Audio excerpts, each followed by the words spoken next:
Assalamualaikum warahmatullahi wabarakatuh. Perkenalkan, kami dari program akan membahas tentang pemanfaatan software dalam pembuatan media pembelajaran. Adapun anggota kelompok kami yaitu yang pertama, saya persilakan. Perkenalkan, nama saya Yusmita. Perkenalkan, nama saya Kristani. Perkenalkan, nama saya Muhammad Aidil. Baik, perkenalkan nama saya Iwan Perdana. Baik, langsung saja.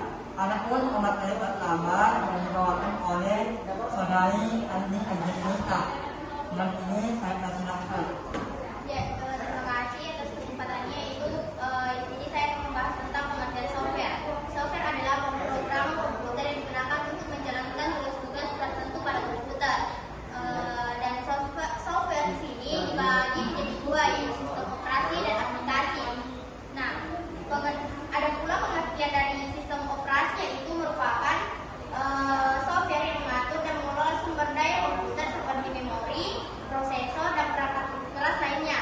Sistem operasi juga menyediakan antara muka bagi pengguna untuk dapat mengakses dan menggunakan program-program lain yang terinstal di komputer.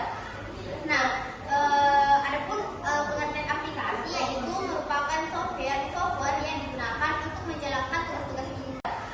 Nah, adapun pengertian aplikasi, yaitu merupakan software yang digunakan untuk menjalankan tugas-tugas tertentu seperti pemrosesan teks, pembuatan presentasi, ataupun pembuatan laporan. Aplikasi tersebut dapat digunakan untuk keperluan pribadi maupun bisnis. Sekian dari saya kembalikan kepada pemain. Baik. Tadi pengertian dari software. Yang kedua, pengertian kedua yang ini saya persilakan saudari Ikhlas Ali. Baik, terima kasih. Adapun fungsi dari software, yang pertama yaitu mengolah data. Software dapat digunakan untuk mengolah data yang tersimpan dalam basis data atau file untuk menghasilkan informasi yang bermanfaat. Contohnya, software spreadsheet seperti Microsoft Excel dapat digunakan untuk mengelola, seperti Microsoft dapat digunakan untuk mengelola dan menganalisis data tabular seperti laporan keuangan. Fungsi yang kedua yaitu komunikasi. Software dapat digunakan untuk mengirim dan menerima pesan, baik melalui email maupun aplikasi chatting. Fungsi software yang ketiga yaitu pengolahan teks. Software seperti Microsoft Word atau Google Docs dapat digunakan untuk menulis, mengedit, memformat dokumen teks.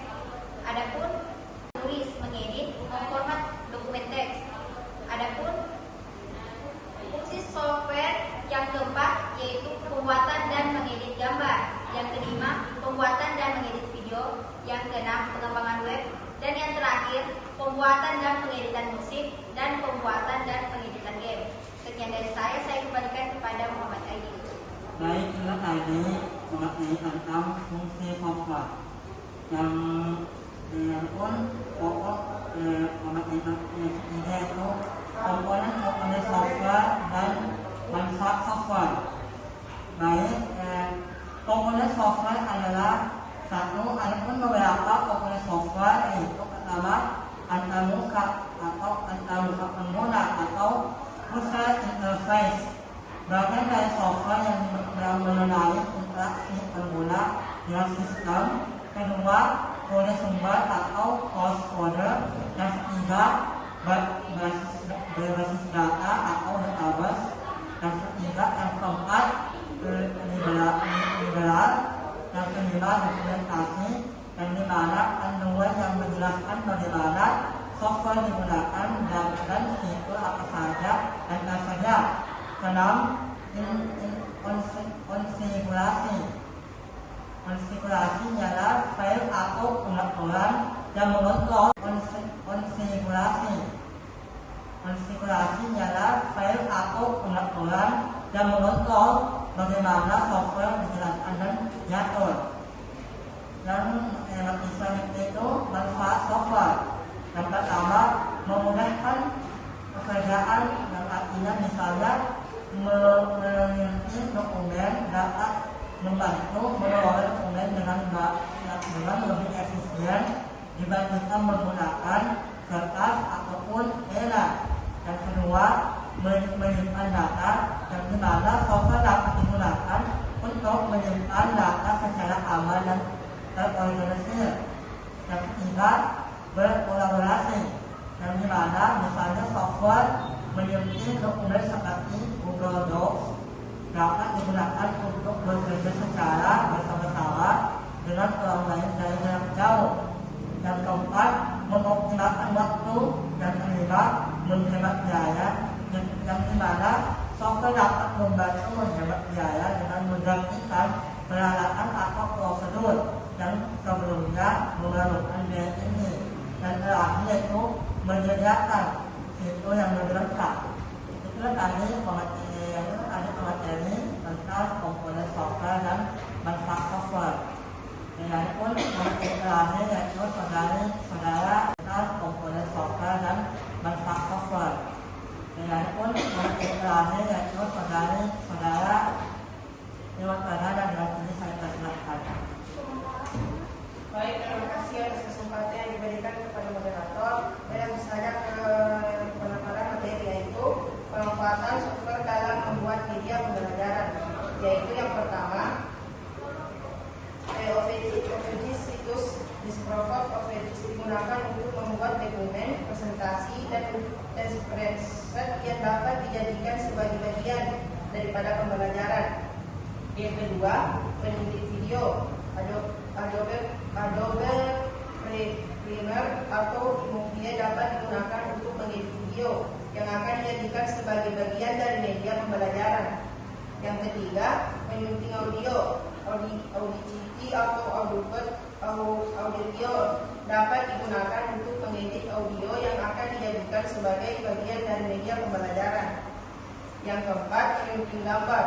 Adobe Photoshop dapat digunakan untuk mengedit gambar yang akan dijadikan sebagai bagian dari media pembelajaran. Yang kelima, menyunting animasi. Adobe After Effects atau Blender dapat digunakan untuk membuat animasi yang akan dijadikan sebagai bagian dari media pembelajaran. Penerapan software di dunia pembelajaran yaitu 1. Learning Management System atau LMS adalah software yang digunakan untuk mengelola atau menyediakan akses ke materi pembelajaran tugas dan ujian. 2. Pembelajaran adaptif dapat menyesuaikan materi pembelajaran sesuai dengan kemampuan, kebutuhan, dan individu. 3. Software simulasi.